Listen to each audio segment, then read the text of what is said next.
Llegamos a mitad de semana y hoy, que es miércoles 16 de septiembre, les doy la bienvenida aquí a la UNAM Responde, donde los hemos mantenido muy al tanto de lo que ocurre con esta pandemia.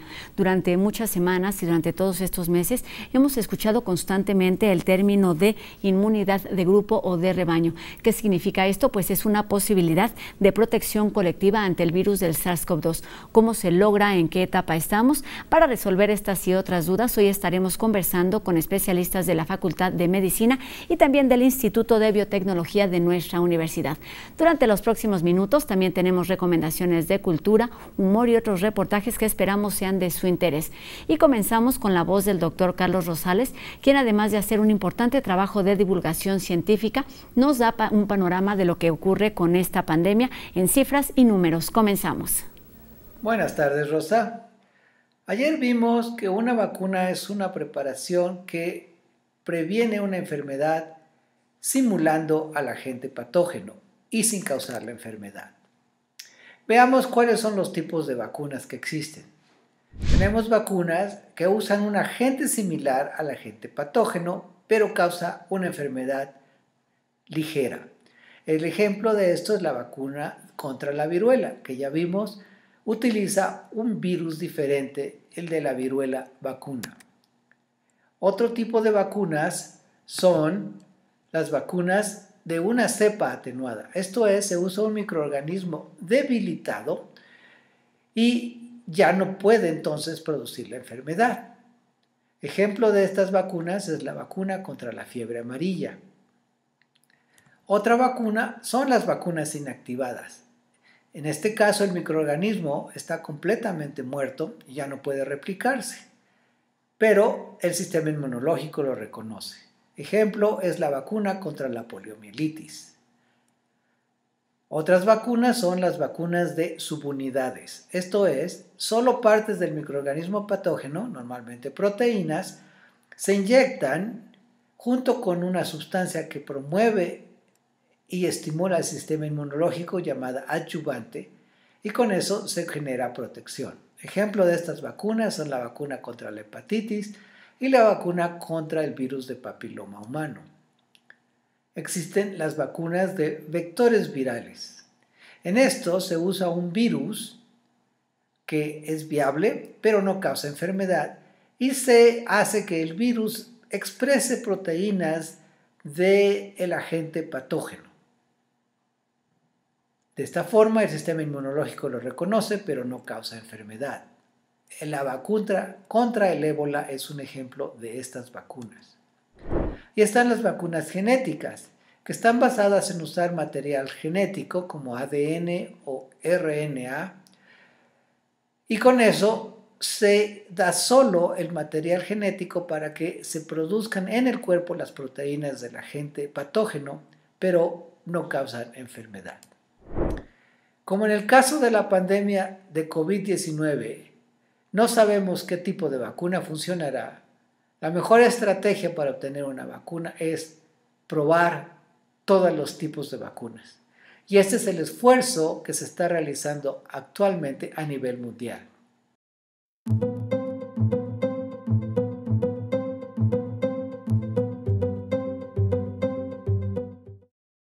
¿Qué tal? Muy buenas tardes. El día de hoy vamos a hablar acerca de un tema que ha sido muy recurrente durante la pandemia. Me refiero al término de inmunidad de grupo, inmunidad colectiva o bien inmunidad de rebaño. Este tema tuvo aún más relevancia cuando circuló en redes sociales un audio que invitaba a jóvenes a una llamada fiesta COVID con el objetivo de contagiarse y con ello adquirir este tipo de inmunidad. Esto sin duda fue muy alarmante y precisamente para aclararnos algunos cuestionamientos con respecto a este tema, el día de hoy nos acompaña la doctora Yvonne Rosenstein. Ella es investigadora del Instituto de Biotecnología de la UNAM. Doctora, bienvenida y gracias por acompañarnos aquí en la UNAM Responde. Muchas gracias, Viridiana. Mucho gusto de estar con ustedes. Doctora, pues para entrar de lleno en materia me gustaría que comenzáramos definiendo qué es inmunidad, precisamente para después hablar de a qué se refiere esta inmunidad colectiva o inmunidad de rebaño. Mire, pues entonces el término de inmunidad yo creo que ahora todo el mundo forma parte de su vocabulario. Antes no sabían a qué se refería, pero poco a poco creo que la gente ha ido adquiriendo este concepto de que la inmunidad es la capacidad que tiene nuestro organismo para protegernos de los agentes infecciosos, ¿no? Sirve para muchas otras cosas también, pero básicamente lo que más conocemos es esta capacidad del sistema inmune de protegernos de infecciones. Y tenemos muchos tipos de inmunidad, en realidad tenemos lo que llamamos la inmunidad innata, que es la que tenemos de entrada cuando nacemos, desde que nacemos, y es un sistema, el sistema inmune es un sistema de vigilancia que anda monitoreando como la policía, viendo que no haya intrusos en el camino. A eso se dedica el sistema inmune. Y aparte de la inmunidad innata, tenemos lo que llamamos la inmunidad adquirida, y es una forma de inmunidad que vamos adquiriendo conforme vamos creciendo como individuos y conforme nuestro sistema se va educando a fuerza de encontrarse con diferentes agentes patógenos. Entonces, se educa y los reconoce y además tiene memoria, se acuerda de eso. Entonces, esa inmunidad adquirida, pues es un proceso de toda la vida, ¿verdad? Pero hay varias formas de inmunidad adquirida también. Puede ser en cierta forma pasiva, que es la que, por ejemplo, adquirimos a través de la lactancia, de ahí la importancia de la lactancia materna, que ya ve que cada vez se hace más hincapié en que las madres les den amamanten a sus hijos, porque a través de la leche y a través del calostro en particular se transfiere al bebé una gran parte de la memoria inmunológica de la madre, ¿no? Entonces eso es muy importante. Y otra forma de inmunidad pasiva es, por ejemplo, la que se transferiría con lo que ahora todos hemos oído hablar también de las transferencias de plasma de los pacientes que están convalecientes de COVID y la inmunidad desarrollada por vacunas. Esa es obviamente muy importante. Nuestra especie biológica se ha visto enormemente beneficiada por el impacto que han tenido el desarrollo de las vacunas para protegerla de muchas enfermedades, ¿no? Entonces, de ahí todas esas nociones de inmunidad justamente el concepto de inmunidad de rebaño es un concepto, no es una estrategia curativa, es realmente un concepto que se fue desarrollando con el desarrollo de las vacunas, justamente. La idea de la inmunidad de rebaño es identificar el número de individuos que necesitan haber adquirido o la infección y, por lo tanto, una cierta forma de inmunidad contra la infección para que se protejan otros individuos que no han sido enfrentados a ese agente patógeno. Es decir, que esos individuos, al estar protegidos, pues no van a ser infectivos, no van a infectar a los otros. Entonces, el concepto de inmunidad de rebaño, pues implica muchas cosas, ¿no? Implica eso, o sea, cuál es el número mínimo de individuos que tendrían que estar inmunizados o que se hayan enfermado y protegido de la enfermedad para que cuando otros se enfermen no haya un brote así tan explosivo como el que hemos estado realmente viendo en todos estos meses. Pero implica también saber, no todas las enfermedades, bueno, pues sí, muchas enfermedades se pueden volver, muchas infecciones se pueden volver pandémicas, como esta que estamos viendo, y obviamente va a depender de la velocidad de transmisión del agente patógeno y de la densidad de población también, ¿sabe? Porque si puede ser un agente muy infeccioso, pero realmente la densidad de población es baja, pues entonces los riesgos de infectar a otros son relativamente bajos y de ahí el concepto que nos han introducido desde hace varios meses, el de la sana distancia, ¿verdad? Entre más distantes estemos unos de otros, pues menos nos vamos a infectar.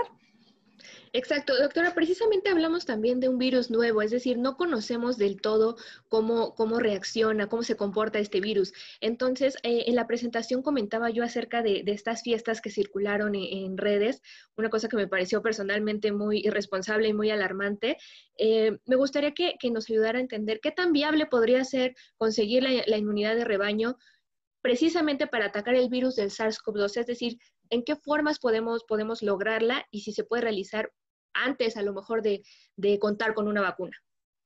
Pues mire, es que para empezar, como dijo usted muy bien, es una enfermedad nueva, ¿no? Es un virus nuevo que no conocemos.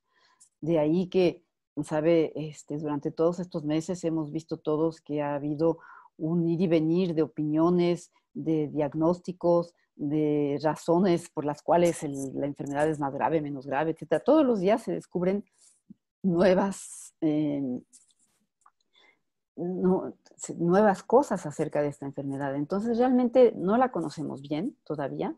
Nos afecta de manera distinta, pero afecta a todos los grupos de edad. Uh-huh.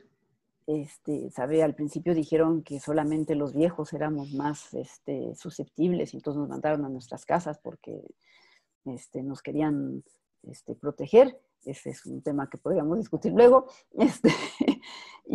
Pero en realidad ahora sabemos que ataca a todo el mundo, ¿no? Entonces, con distintos síntomas, de distintas maneras, pero afecta a todo el mundo.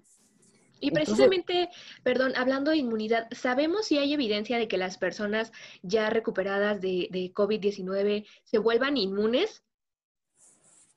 No sabemos muy bien, ¿sabe? Creo que hay todo, o sea, queremos creer que sí, uh-huh, pero en realidad no lo sabemos y tampoco sabemos cuánto tiempo dura la protección. Porque ese es uno de las premisas importantes en considerar cuando uno está hablando de inmunidad de rebaño, es saber que la protección pueda ser más o menos duradera, ¿no? Y entonces eso sí es importante, pero no lo sabemos. A ciencia cierta, realmente todavía no lo sabemos muy bien. Sí parece haber una cierta inmunidad, parece haber, todo el mundo ahora habla de anticuerpos, todos los pacientes hacen anticuerpos y parece ser que algunos de esos anticuerpos protegen. ¿Cuánto tiempo no protegen? No se sabe muy bien. Y entonces, pues todo está, las células, hay otras células del sistema inmunológico, los linfocitos T, que también participan en esa protección. Las expectativas son bastante buenas también ahí. Entonces, no sabemos muy bien realmente. Y en cuanto a las fiestas COVID, pues son muy irresponsables porque justamente sabemos tan poco que lo que sí sabemos es que, ¿sabes? Si llegamos todos al hospital al mismo tiempo, el sistema de salud de cualquier país se ve rebasado. Así es, colapsaría y es lo que justamente hemos tratado de evitar todos estos meses. Doctora, nos hablaba de un porcentaje. ¿Cómo se calcularía la inmunidad de rebaño? Es decir, ¿cuántas personas deben ser inmunes en una comunidad para poder alcanzar una inmunidad colectiva? Lo que la gente considera son números elevadísimos. Hasta del 60-70% de los individuos de una comunidad deberían de ser inmunes para proteger al otro 30% que no lo es, para evitar que la enfermedad se propague de manera muy rápida. Entonces, para llegar a un 70% de personas infectadas, ¿sabe? Viendo lo que estamos viendo ahorita, o sea, implicaría un número de muertes totalmente innecesarias, ¿no? Claro. O sea, elevadísimo. No he hecho el cálculo, pero si usted lo calcula en base a la población mexicana, pues serían como muchas, ¿eh? Ahora, doctora, ¿qué factores se deban tomar en cuenta para considerar la viabilidad de este tipo de inmunidad? Es decir, ¿cuáles serían esas ventajas y riesgos a considerar? Pues las ventajas, ¿sabe? O sea, el chiste, para empezar, primero habría que estar seguros que se puede llegar a una inmunidad, a un estado de inmunidad, ¿no? Lo cual todavía no sabemos exactamente si lo vamos a lograr. Si lo podríamos lograr cuando haya una vacuna. Ok. O sea, de momento no sabemos suficiente acerca de esta enfermedad para poder decir que vamos a poder lograr una inmunidad de rebaño, ¿sabe? Podríamos llegar a no ser tan prohibitivos en cuanto a cómo nos vamos a relacionar en nuestra vida diaria, siempre y cuando realmente seamos razonables y no hagamos fiestas COVID, ni vayamos al cine, ni vayamos al teatro, ni a misa, ni todas esas cosas, ¿no? Porque donde haya una gran cantidad de gente. Entonces, siempre se regresa al concepto de distanciamiento. Y entonces, ¿cuáles serían las premisas? Digo, la primera premisa es saber que vamos a tener una inmunidad, ya sea natural, porque vamos a desarrollar anticuerpos y estos son protectores, o porque vamos a tener una vacuna. Entonces, depende realmente de la vacuna, si la tenemos, ¿no? Y que esperamos que sí, hay muchos prospectos de vacuna, muchísimos. La OMS tiene registrados algo así como 130 prospectos de vacunas. Entonces, yo creo que algunas de esas van a funcionar, ¿sabe? Es lo que estamos esperando todos, esa es nuestra gran esperanza. Doctora, para ir cerrando este primer bloque con usted, me gustaría que nos comentara qué tan viable ve usted este tipo de inmunidad colectiva para esta pandemia que nos ataca actualmente. Algunos países en un principio lo lanzaron y lo pusieron como una propuesta, después se hicieron para atrás. ¿Por qué, doctora? ¿Por qué ha sido tan cambiante este tipo de opiniones en cuanto a este tema? Pues mire, o sea, lo que creo que todos hemos visto tristemente es cómo un asunto de salud pública pasó a ser un tema político. Entonces, ese es el primer problema, ¿no? Y el segundo problema es que justamente entonces los políticos opinan de salud pública sin saber realmente, y además, o sea, esta era una enfermedad, es una enfermedad totalmente nueva, no la conocemos bien. Entonces, pues pensamos que a lo mejor iba a ser como la influenza que ya conocemos mucho mejor y que entendemos, y entonces tratamos de hacer comparaciones con la influenza y decir, bueno, pues esto ha funcionado con la influenza o con lo que hemos hecho para ébola en África o con lo que, etcétera, etcétera. Entonces, nos hemos agarrado de lo que sabemos y de ahí pues tratamos de extrapolar. Pero no sabemos mucho, nos estamos dando cuenta cada vez que hemos tomado decisiones que eran las erróneas. En Inglaterra y en Suecia empezaron por decir que ellos iban por la inmunidad de rebaño. Cuando se les enfermó el primer ministro, entonces decidieron que a lo mejor ya no era tan buena idea en Inglaterra.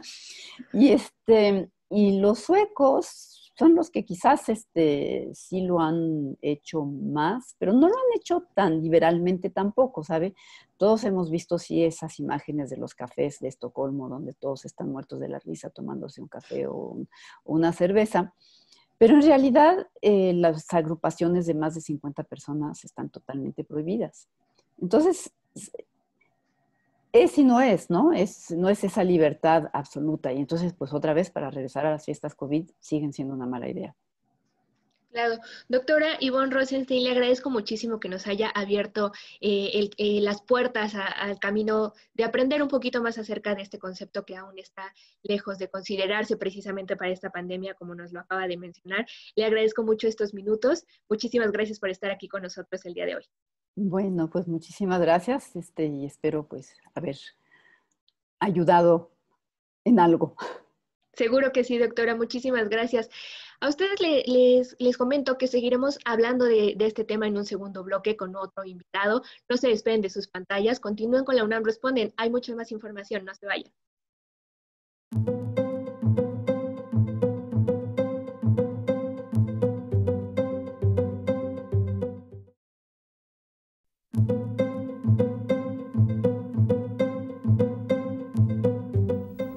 Ya estamos de regreso aquí en la UNAM Responde y hoy que es un día feriado es una excelente opción para agendar algunas actividades de cultura UNAM en casa.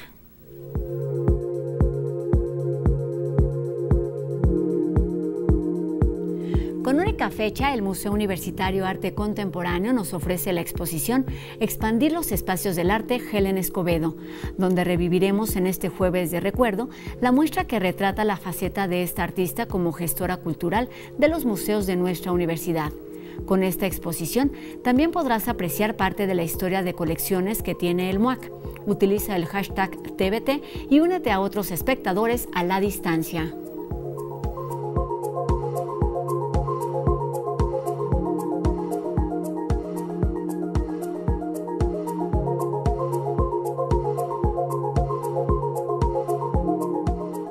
Relajarnos con música en vivo es una experiencia que no podemos hacer presencialmente por ahora, pero Casa del Lago de la UNAM nos ofrece la oportunidad de hacerlo desde nuestro hogar y nos invita a escuchar, ver y sentir.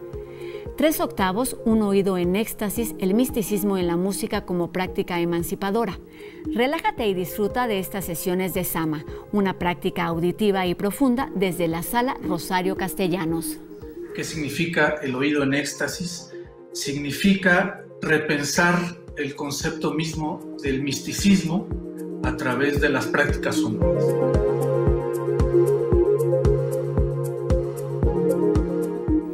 A continuar moviéndonos con acondicionamiento físico. Profesionales de los talleres libres y recreativos de Danza UNAM nos ofrecen muestras de las disciplinas barra al piso, Feldenkrais, pilates y bailes de salón, los cuales podrás aprender y disfrutar activándote desde tu hogar.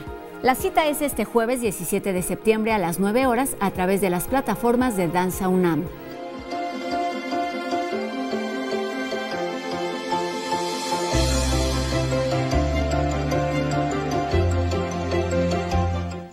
Y seguimos con uno de esos temas sensibles que forma parte de nuestra realidad nacional, que lo aborda el equipo de Entren y se trata del suicidio.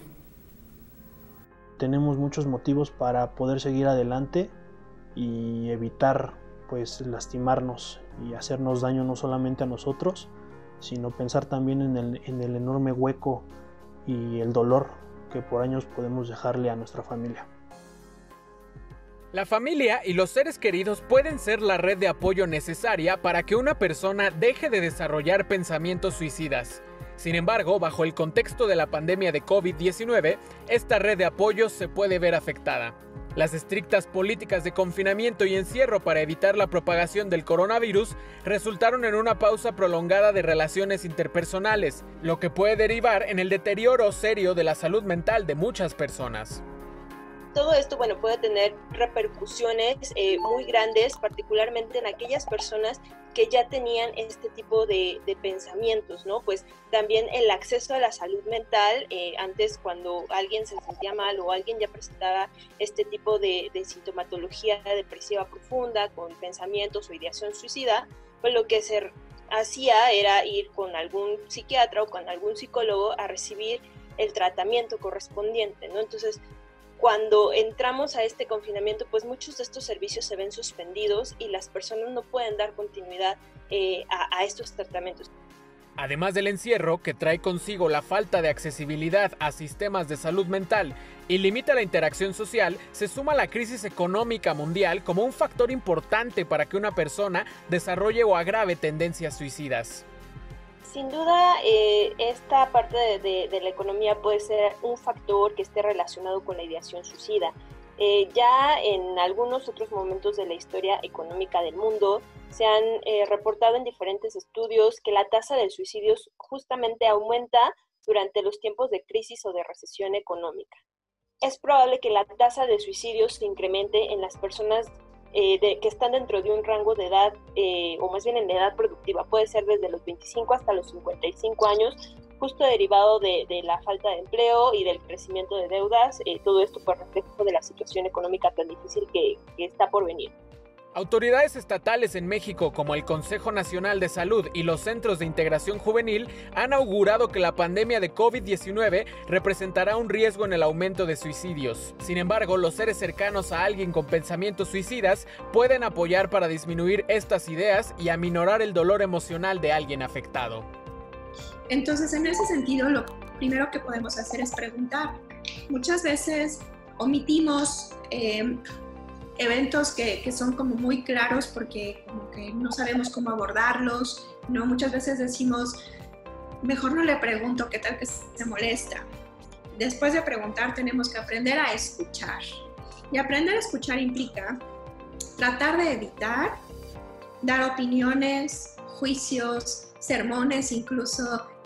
La tercera opción que yo tengo es poder buscar ayuda, ofrecerle la posibilidad de contactar a alguien que pueda apoyarlo. o apoyarla, ¿no? Porque tenemos que saber que no tenemos que resolverlo todos nosotros, puede ser que nosotros no tengamos la forma pues, de apoyar a esta persona que nos está diciendo que se siente de tal manera, pero sí buscar alternativas. Bueno, una de las recomendaciones que yo les puedo hacer es que antes de pensar en un acto que pueda poner en peligro su vida, se acerquen a algún familiar, algún amigo, o que busquen ayuda para poder salir de la situación en la que ustedes se encuentren. Y ha llegado el momento de recibir nuestra dosis de humor gracias al equipo de No Memes. ¿Qué pasó? ¿Otra vez? Ay, una disculpa. Me informan que ya volvimos a interrumpir a la UNAM Responde. No era nuestra intención, Pero bueno, pues ya que, miren, y como ya interrumpimos, pues vamos directo con este mini fragmento de No Memes cargado de tecnología. Y si se pican, pues los vemos el lunes a las 9:15 por este canal o en YouTube cuando ustedes quieran.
Y seguiremos hablando sobre el concepto de inmunidad de rebaño o de grupo aquí al regresar de la pausa. No se vayan, esto es La UNAM Responde.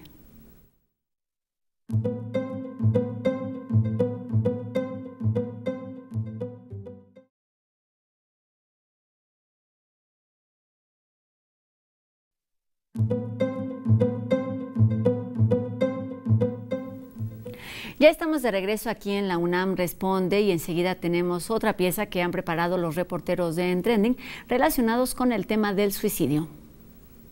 El suicidio está entre las primeras causas de muerte a nivel mundial. No respeta edades ni clases sociales. La conducta suicida trae consigo sufrimiento para la persona que comete la acción, pero también para los familiares y gente cercana.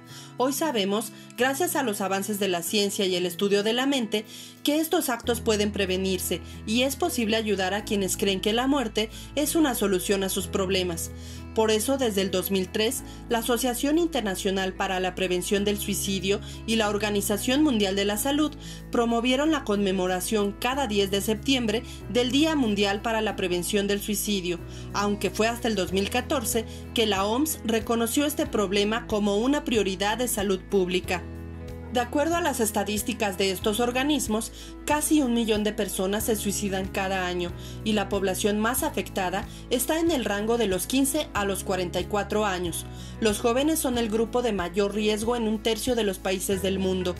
Todos los días podemos hacer conciencia de este grave problema, conocer las causas y señales de alerta de quienes puedan tener una conducta suicida. Tenemos la posibilidad de aprender a tratar a estas personas, servir de escucha y mostrar empatía para acompañarlas. Estos son algunos de los objetivos que se reiteran cada 10 de septiembre.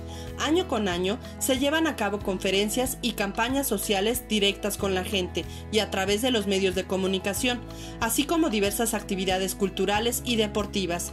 Trabajando juntos por la prevención del suicidio es el lema de este esfuerzo humanitario al que podemos sumarnos. En la actualidad, alrededor de 38 países cuentan con una estrategia nacional de prevención del suicidio.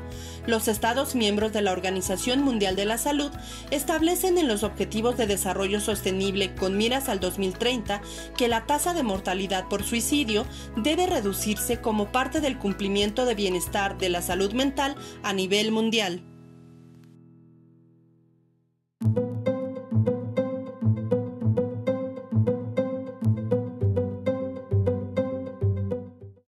¿Qué tal? Regresamos a nuestro segundo bloque de entrevista para continuar hablando sobre la inmunidad colectiva. Nos acompaña el doctor Rodolfo Acuña Soto. Él es profesor titular del Departamento de Microbiología y Parasitología de la Facultad de Medicina de la UNAM. Doctor, bienvenido a la UNAM Responde.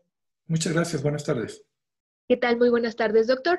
Entendemos entonces que los humanos hemos desarrollado inmunidad de grupo para muchas enfermedades a lo largo de la historia.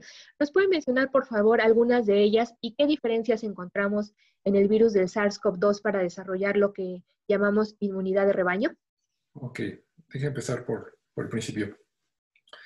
La inmunidad de rebaño es un concepto relativamente nuevo y aparece junto con las vacunas como medida de protección que tiene que tener un individuo en sus vecinos para sus vecinos inmunes y la persona no inmune como medida de protección de los no inmunizados, ¿sí?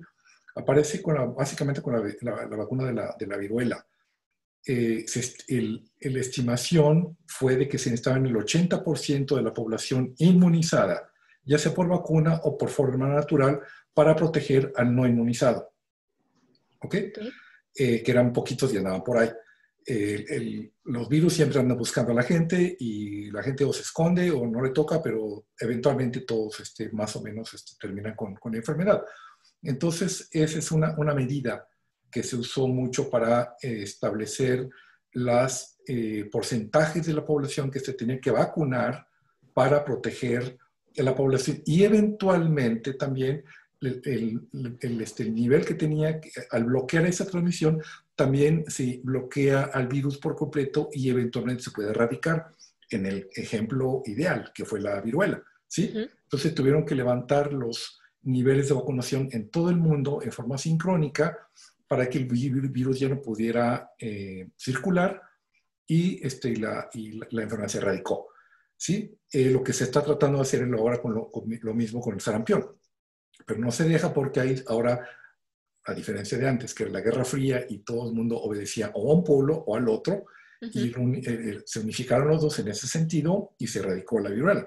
Pero ahora, como es más multipolar, hay sectores que no penetran las campañas de vacunación por conflicto social o por muchas razones, incluso ideológicas, y entonces ya es una situación más heterogénea.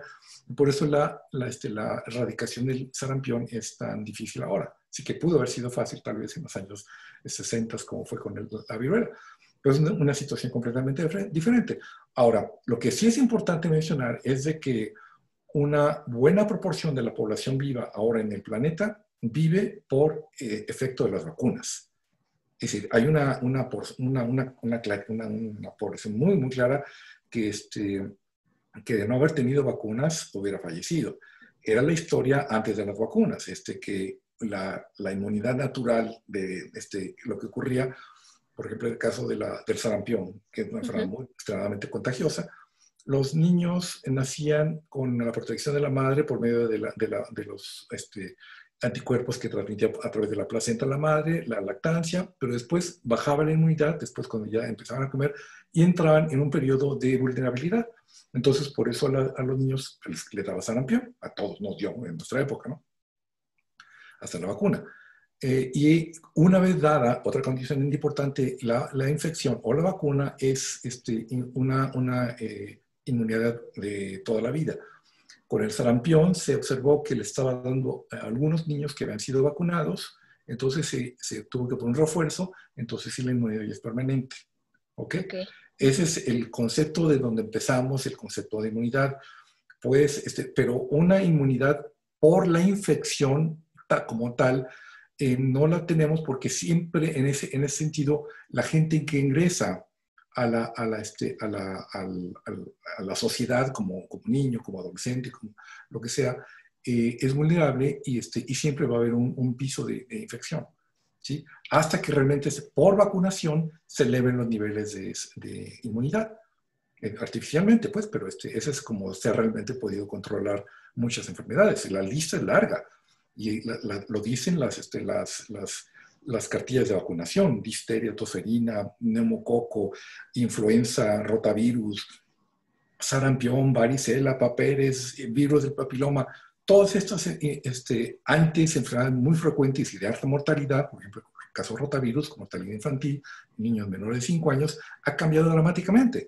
Por eso ahora tenemos vidas más longevas y tenemos vidas más saludables con respecto a lo que teníamos hace más de 60 años, antes del periodo de la vacunación. Claro, ahora doctor, ¿qué pasa con el virus del SARS-CoV-2 que relativamente es nuevo? Relativamente no sabemos muy bien cómo se comporta, todavía hay mucho que aprender. Lo menciono porque en un primer bloque hablábamos de las fiestas COVID, este grupo que llamó a la población a juntarse para contagiarse y de esta manera supuestamente adquirir la inmunidad de rebaño. Ayúdenos a desmentir si es el caso esta situación. ¿Podríamos adquirir inmunidad de grupo antes de la vacuna? No, para nada. Lo hice porque sencillamente, así como estamos, para que tuviéramos una cobertura de inmunidad de grupo, que la gente ya no se infecte por otros porque ya todo está inmune, necesitaríamos una cobertura, en este caso, como es una infección muy contagiosa, como el caso del sarampión, tendríamos que tener 80% de gente que les haya dado COVID. Y si estamos hablando de eso, en ese caso en México, por estimados, así como están los datos ahorita, tendríamos una mortalidad de 8 o 9 millones de personas para alcanzar ese nivel de inmunidad. No, de ninguna forma. Es decir, no se puede. No se puede. La cantidad de personas que se ha infectado es chiquitita, en realidad, muy chiquita comparada a la población vulnerable, que todos en realidad lo somos, y lo que estamos haciendo ahorita es escondernos del virus con la cuarentena, con el confinamiento. Realmente es la única herramienta que tenemos ahorita. Y la protección personal, de lavado de manos, distancia personal, protección de aerosoles de otra persona, etcétera, etcétera. Es decir, es lo único. Estas de las fiestas COVID, pues yo creo que es un pretexto para armar fiestas, pero en realidad, y tener una sensación de normalidad, ¿sí? Es muy fuerte para muchos jóvenes y hay realmente una epidemia de depresión, de angustia, parece que las tasas de natalidad han bajado de embarazos han bajado dramáticamente en todo el mundo. Es un periodo muy particular, muy fuerte, y del cual pues, no sabemos la mayor parte de las cosas importantes. ¿La vacuna va a funcionar? Nadie lo puede decir.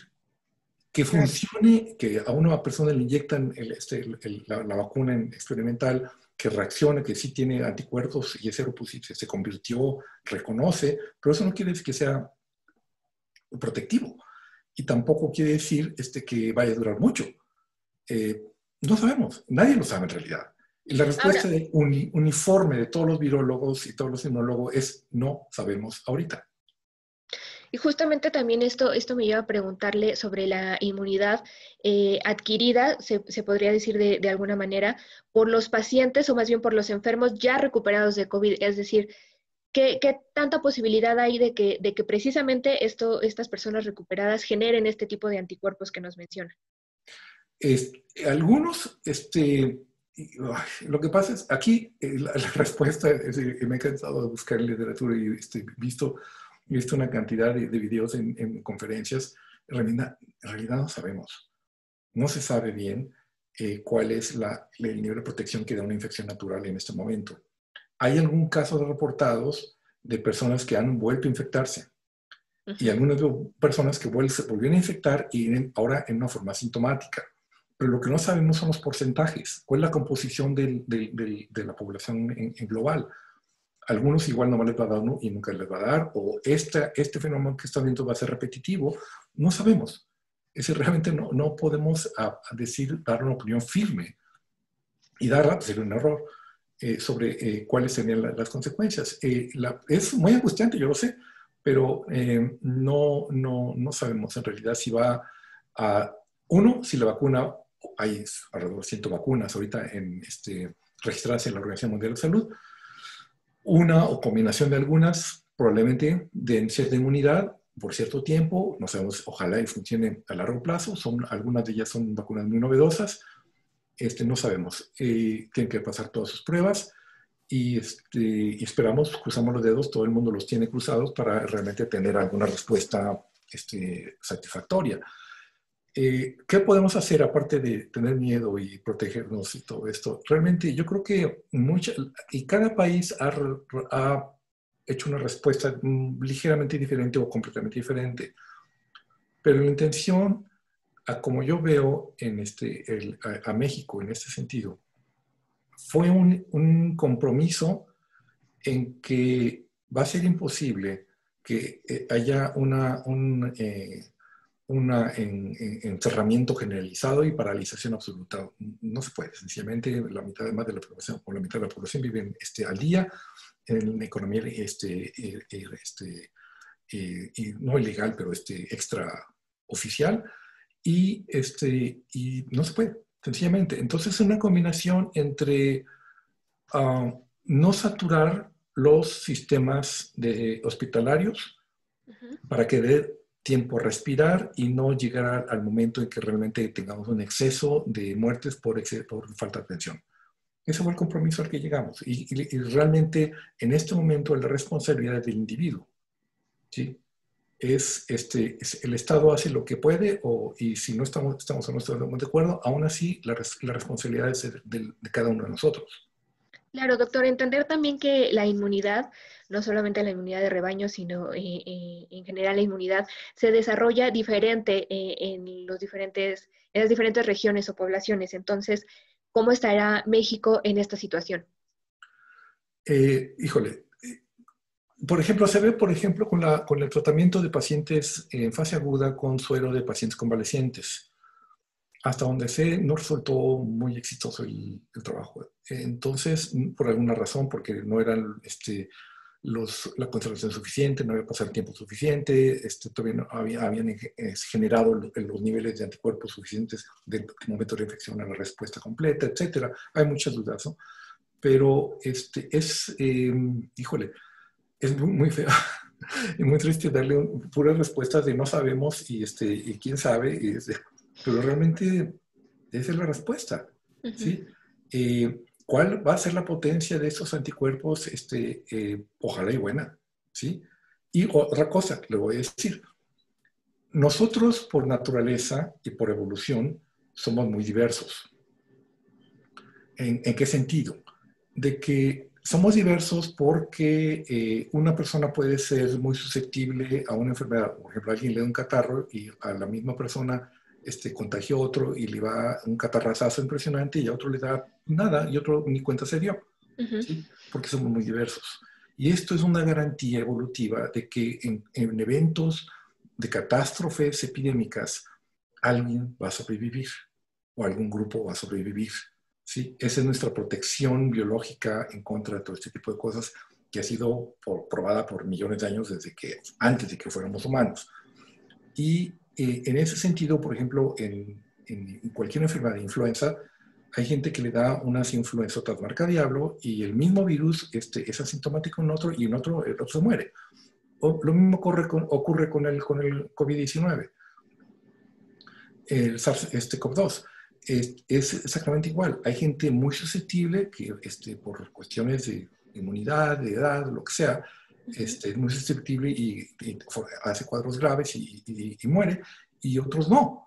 Entonces, la combinación de esto, ¿cuál va a ser el resultado? Pues no sabemos. Hoy ya estamos empezando a saber más sobre las proporciones y los factores de riesgo y quiénes sí, quiénes no son. Todavía no sabemos exactamente cuáles son los marcadores, vamos a decir, biológicos, que pues, tú sí, tú no.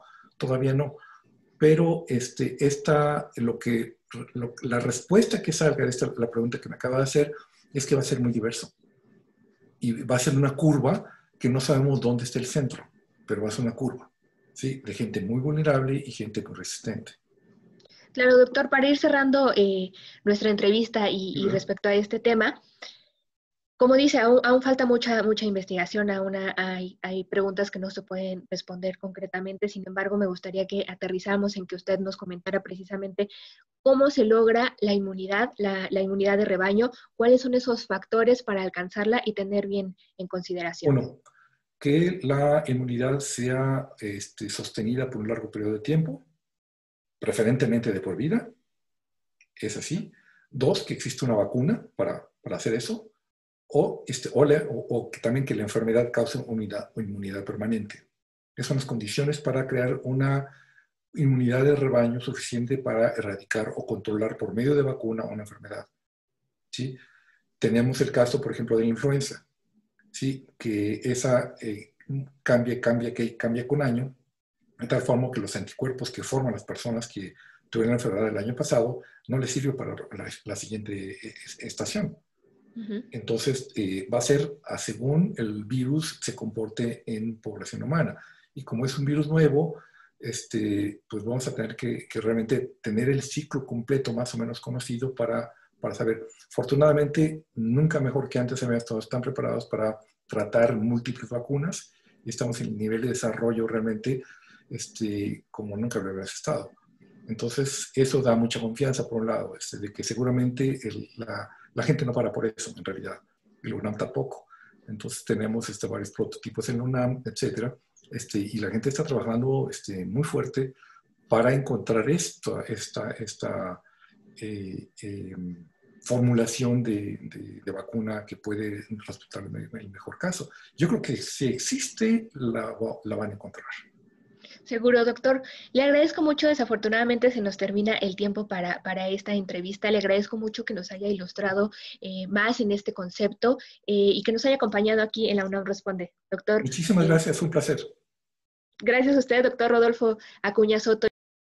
Se nos ha terminado el tiempo y con esta información los invitamos a que nos sigan escribiendo a través de nuestras redes sociales y a través de los números de WhatsApp que están apareciendo en su pantalla. Recuerden que tenemos una cita mañana a las 2:30 de la tarde completamente en vivo por TV UNAM. Mi nombre es Rosa Brizuela. Adiós.